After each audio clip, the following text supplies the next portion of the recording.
Cool. G'day. What is up, cunts? So, yeah, this is one I meant to do fucking ages ago. I saw this video by Hakim, who's a guy who, generally I think makes some really good videos. Yeah, he's pretty decent. He's all right. But yeah, this one I wasn't a huge fan of. I did speak about it on the podcast with Tess last week a little bit, but I just wanted to watch through it and just sort of give a point by point critique. It's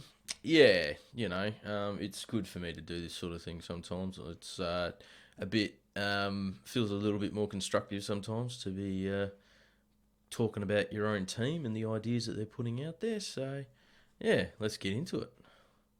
No preamble. I've already done a preamble. Anyway. Let's start. Get ready for a spicy video.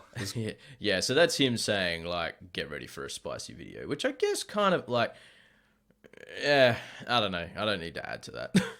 Anyway. It'll probably be a controversial one. Before I start, no, I am not some blind defender of China. In fact, I'm just the opposite, and I have many grievances that could be discussed at a later point.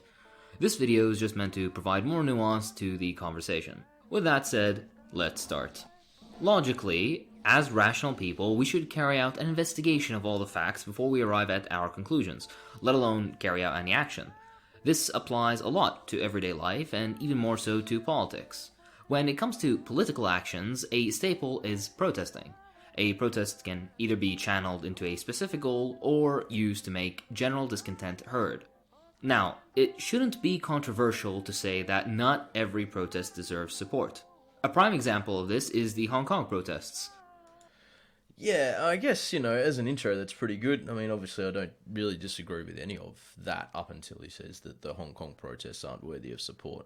He's going to get into his reasons why in a mo. It does kind of gripe me a little bit. I don't think he's being very fair, as we'll see in a moment. But yeah, look, I mean, the intro is fine. I guess I possibly should have just skipped all that shit and gone to the bit that I actually care about. But anyway, let's keep going. Now, if you have some affinity for that movement, just wait and listen to what I have to say. Oh, I will. First things first, generally, internet support really doesn't amount to much.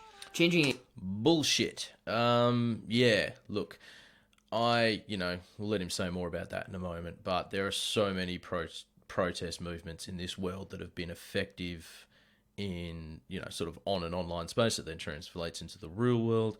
We've seen elections won and lost on online platforms, just by themselves. I mean, yeah, I cannot disagree with that more. I mean, I think, yes, there is absolutely a necessity to understand that we will need to go beyond the online world a lot of the time. But to say that it's not effective is just wrong.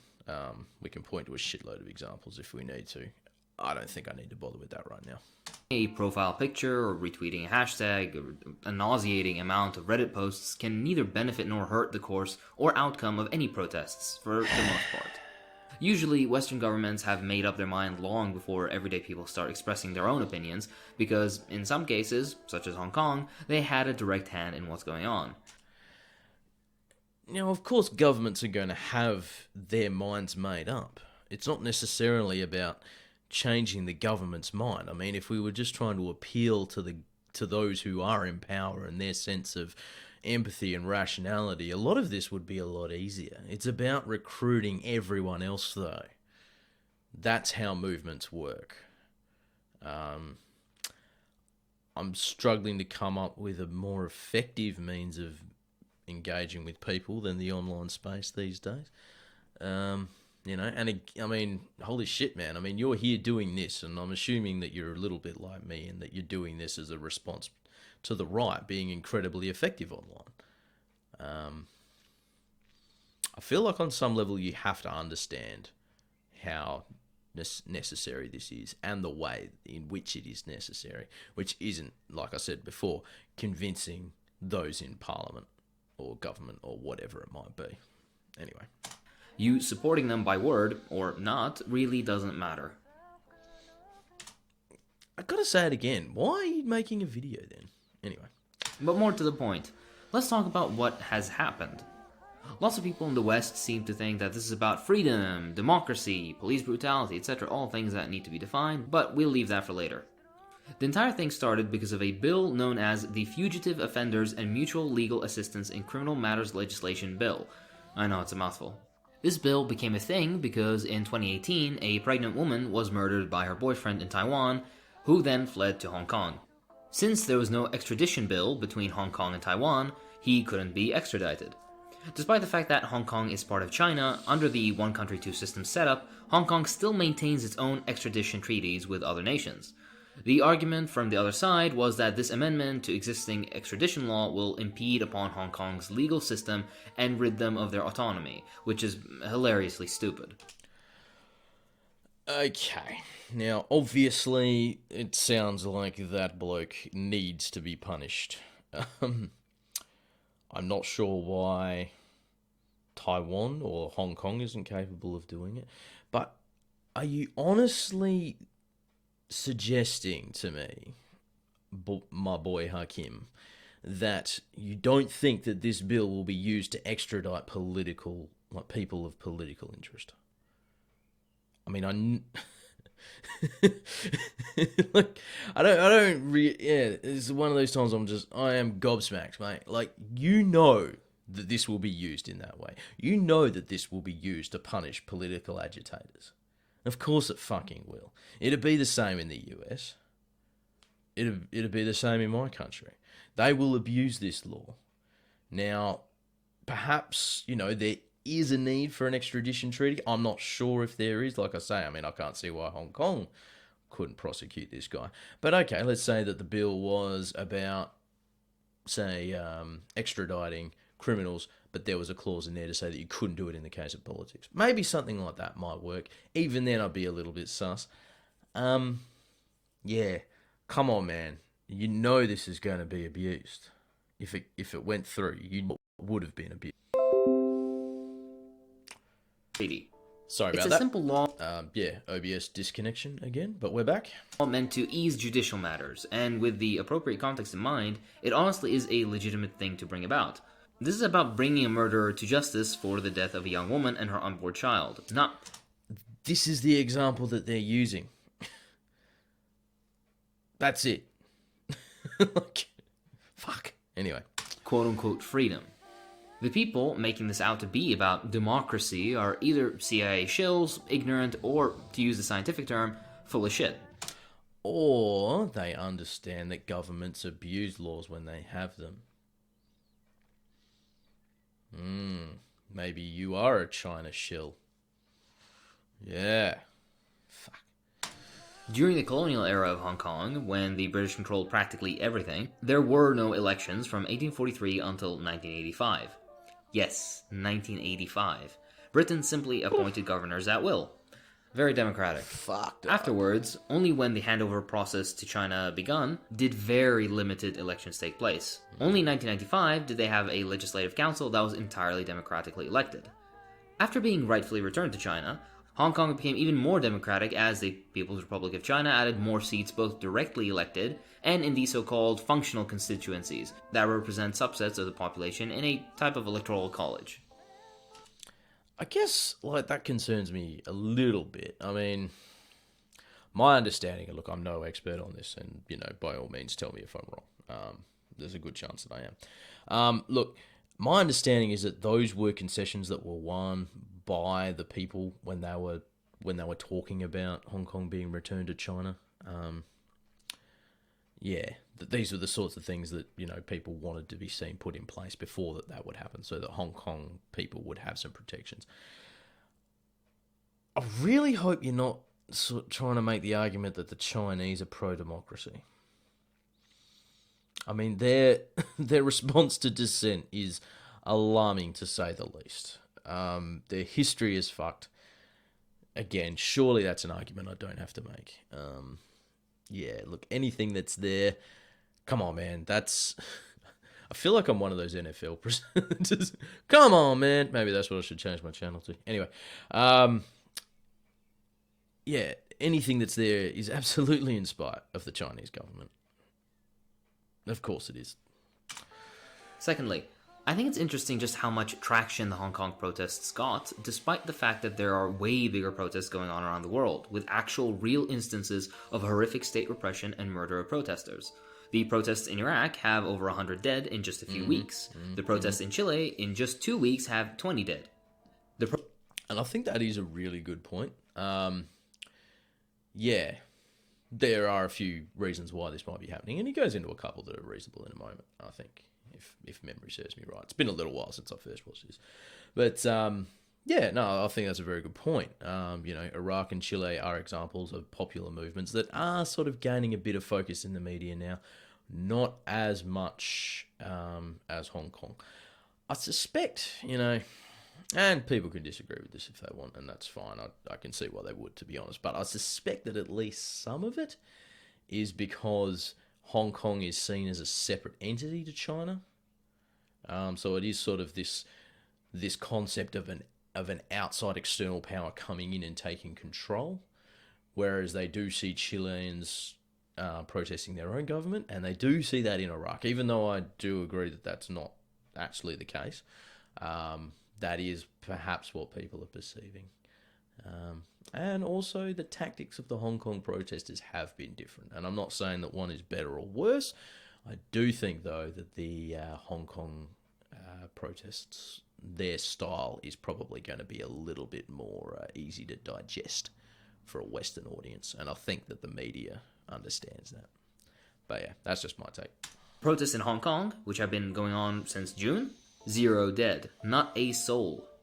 In fact, the amount of restraint the police in Hong Kong have shown is amazing, especially... Okay. Fuck that noise.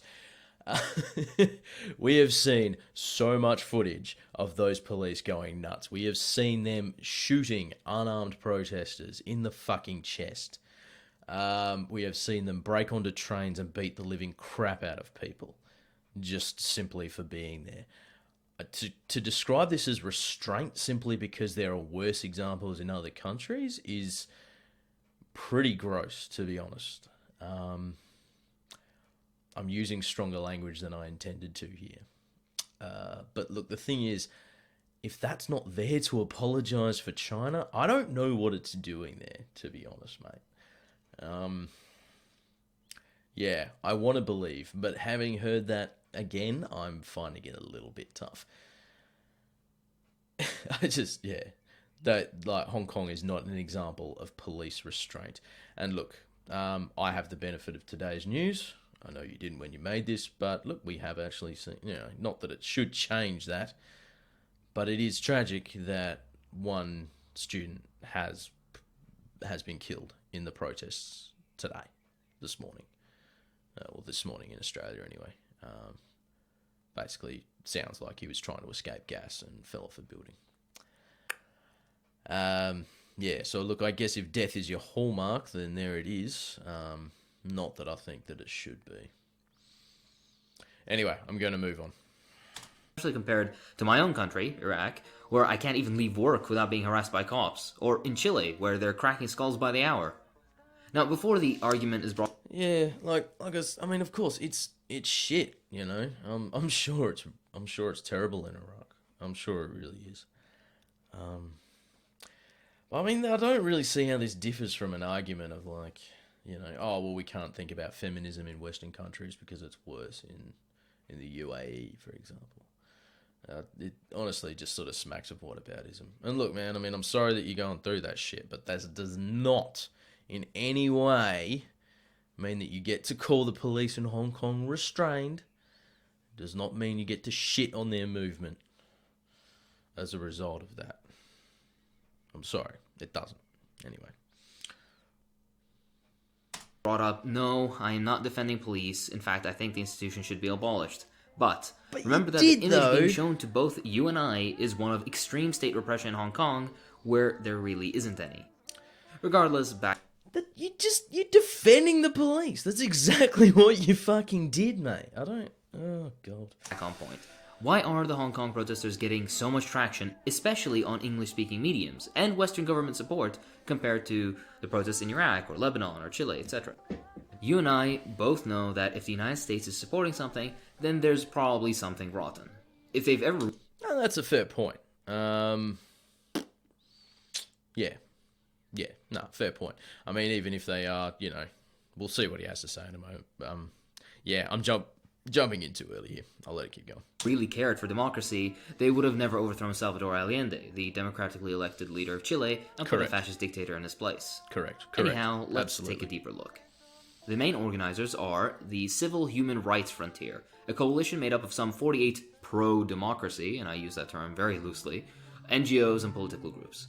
Unsurprisingly, many of them are American-backed groups used to further American interests in the region. Again, if there's American money around, then there's something foul. I mean, potentially. Absolutely. We have seen American money fuck the world up frequently. I guess it depends on where in America this money's coming from, though. I mean, are we talking about government money? I'm not really sure. Either way, I think that is still a reasonable criticism to make. Like I say, I'm far more concerned with what they do with that money than where it comes from, though.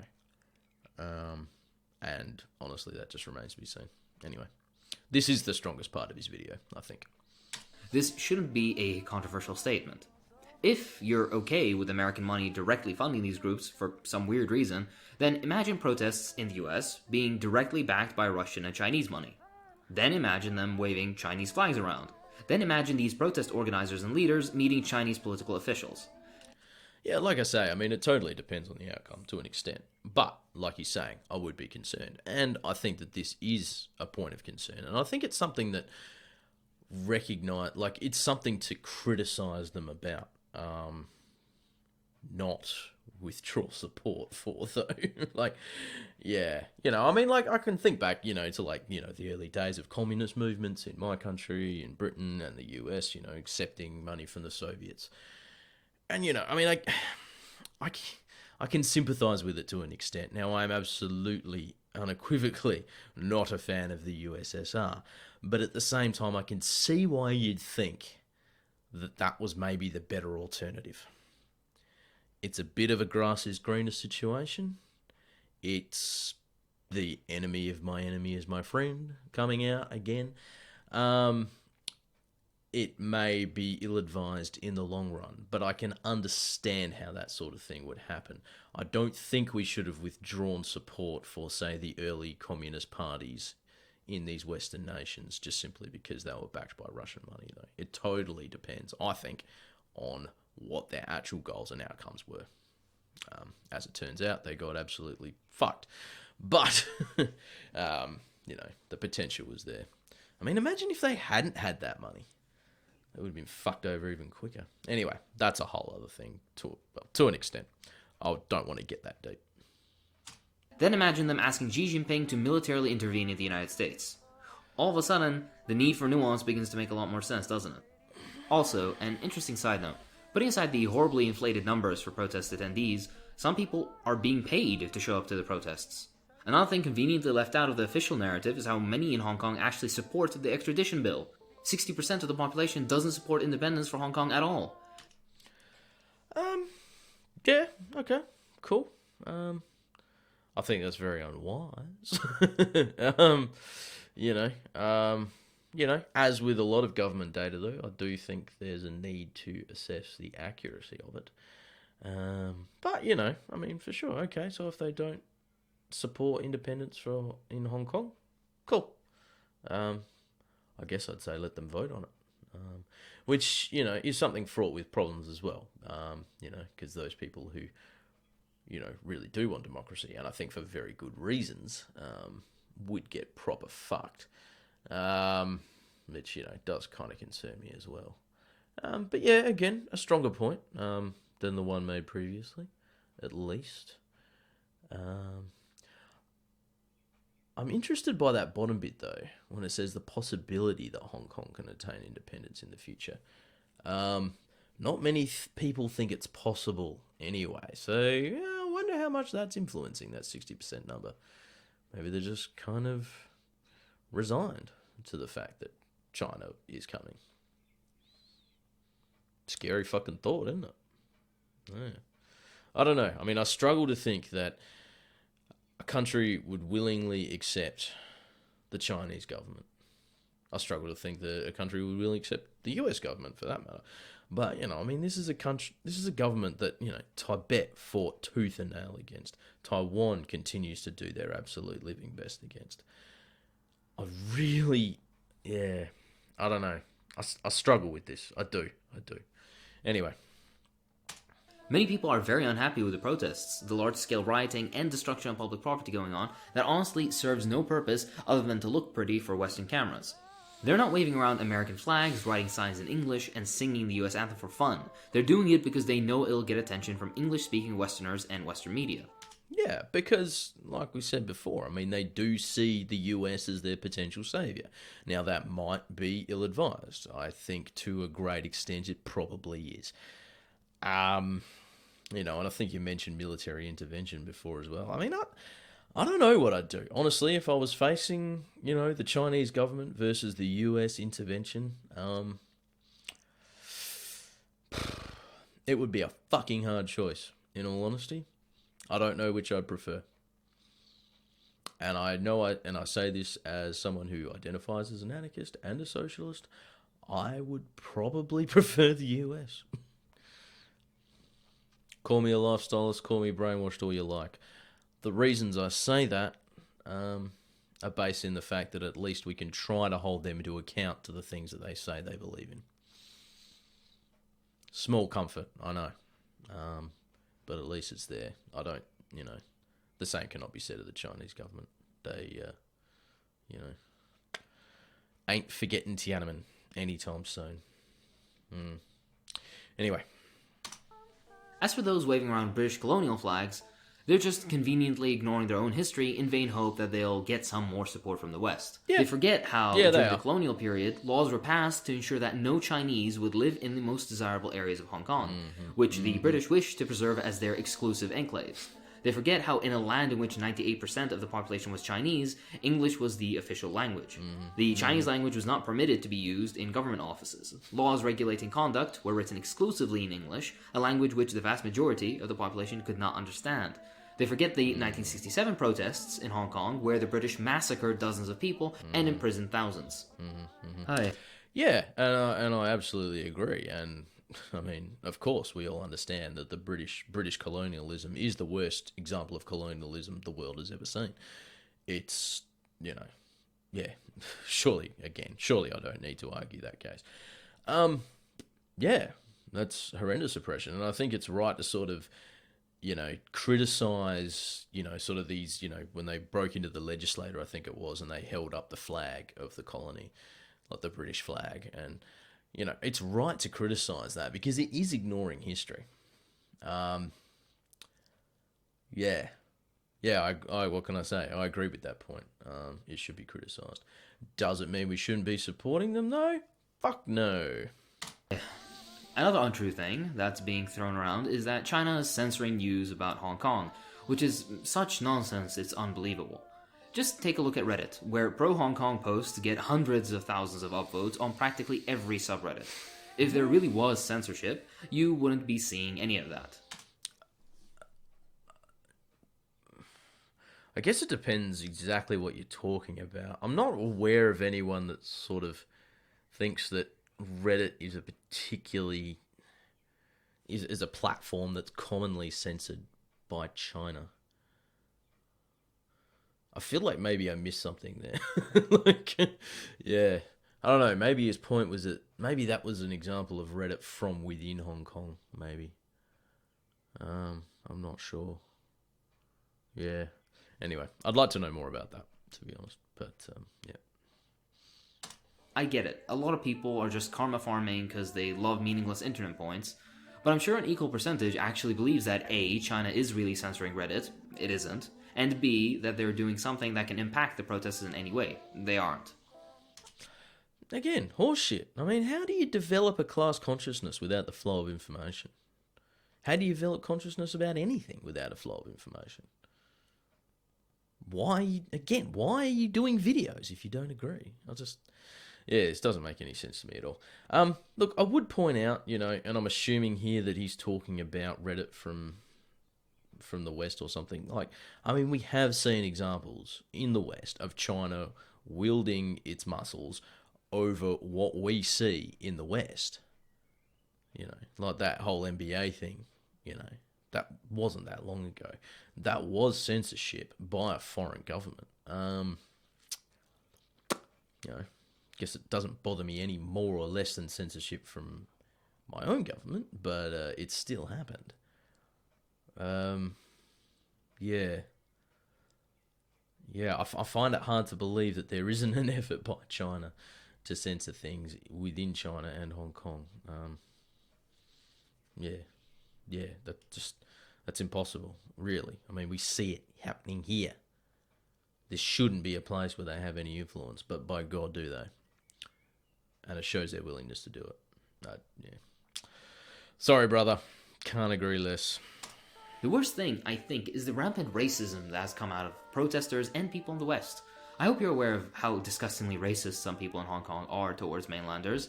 Just speaking Mandarin will get you worse service, numerous racist remarks, and within the current protest climate, beat up or worse. When the basketball player LeBron James made some very fair comments about the issue, some Hong Kong protesters started chanting the N-word in relation to him, calling him monkey, etc., etc., just generally very unpleasant and reactionary things. Yeah, which is, of course, disgusting. Yeah, and racism is pervasive. It's fucking everywhere. Yeah. I guess,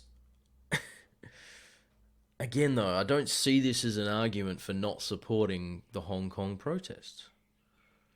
I mean, holy shit, are we going to just deny every protest movement from a country or a group of people that includes racists within their demographic? Because that's fucking everybody.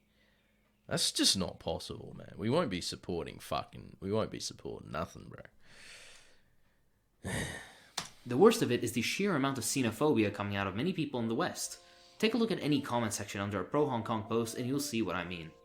Now, speaking solely to the leftists watching this video... I mean, it's a bit hard when you don't give examples. Hey, look, I'm sure it's true. There will be absolutely reactionaries that don't put this in the backyard of the CCP and instead put it in the backyard of Chinese people generally.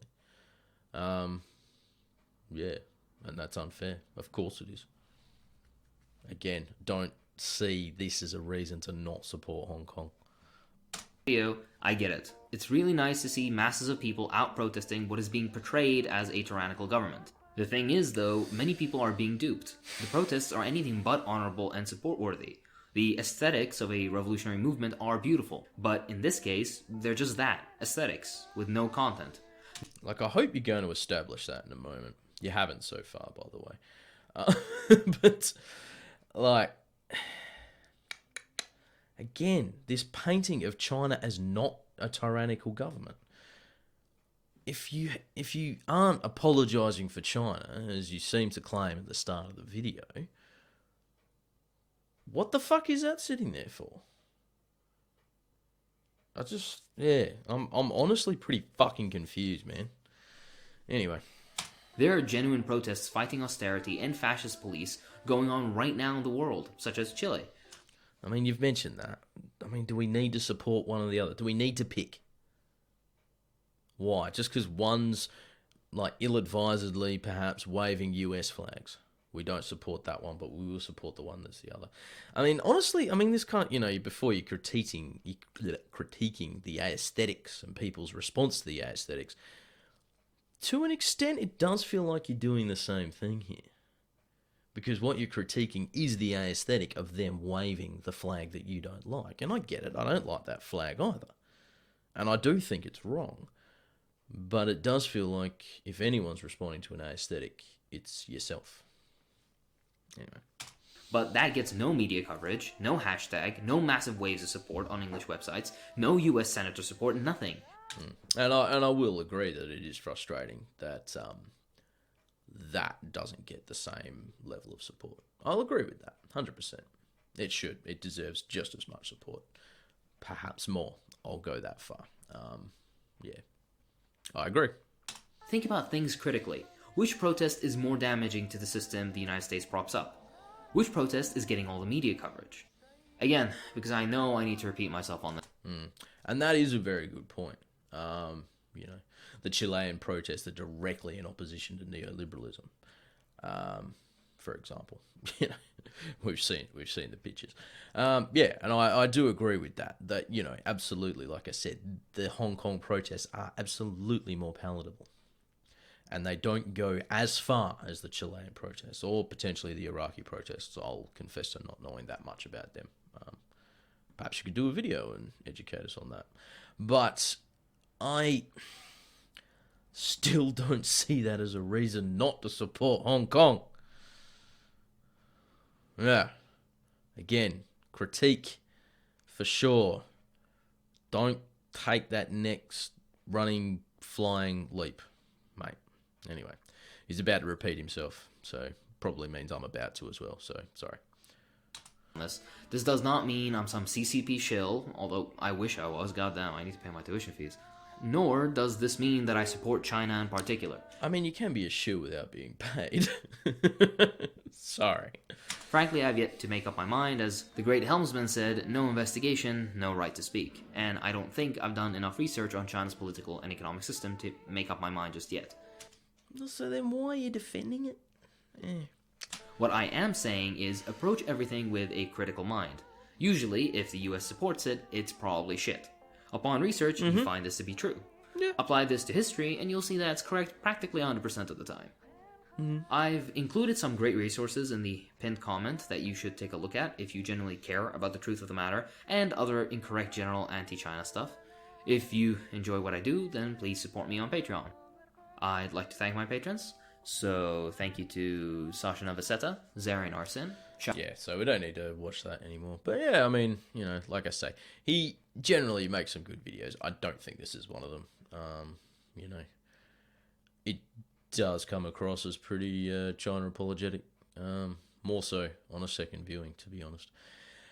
Yeah, look, I mean, I'm sure it's not, I'm sure I've said it all, but I mean, I could very easily sum that up by saying, yes, I mean, there are things to criticize about Hong Kong. I mean, I get it, man. I saw them waving the American flag and I just cringed. I just thought, nah, guys, you got the wrong idea there.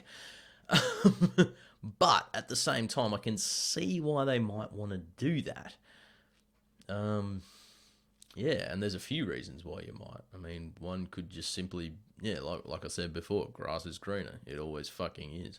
Well, almost always anyway. I honestly don't think I would prefer to live in China than the US at this stage. But, yeah, I mean, there's reasons why you do that. And so I would say criticize, but don't withdraw support is absolutely the smart thing to do here. Again, yes, this is the more sanitized, more digestible of the worldwide protests going on.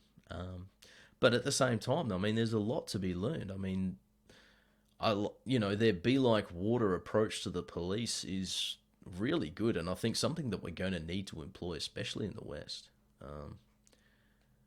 Just sort of this all right, the cops show up, you leave. I think there's absolutely not just room for that, but I think that's an important tactic that needs to be employed when it comes to being active on the street. I really don't like the suggestion that online activism doesn't count. And I think you and your, how many subscribers has he got here? 22k subscribers. Holy shit.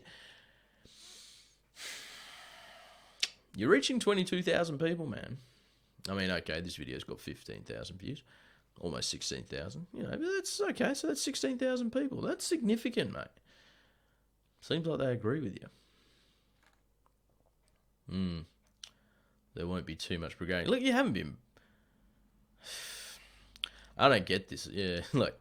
Hey, here's a spicy one. Let's hope there won't be too much brigading. I'm not seeing any brigading here.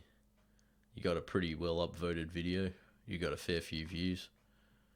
And then just a lot of comments talking about how liberals are triggered. Yeah, which I guess I'm putting myself in the crosshairs of your team a little bit here, your section of the team, as it were. That I'm probably going to get called a liberal and a lifestylist and all that sort of shit. Water off a duck's back. Come at me. I don't give a fuck. But anyway, that's all I've got for now. Yeah, please explain on Claudia Brown's channel, 12 p.m. tomorrow. The whole team should be there, which should be good. Yeah, we've got lots to talk about. Things that I'll be skirting around as well, because there's a few things that I'm legally advised to not talk about still. So I won't be. But yeah, we've got some stuff that we can absolutely drill into. And yeah, and I think afterwards we're going to be having a bit of Borderlands fun. So yeah, hopefully see some crew then. Take it easy, peeps. Have a good one.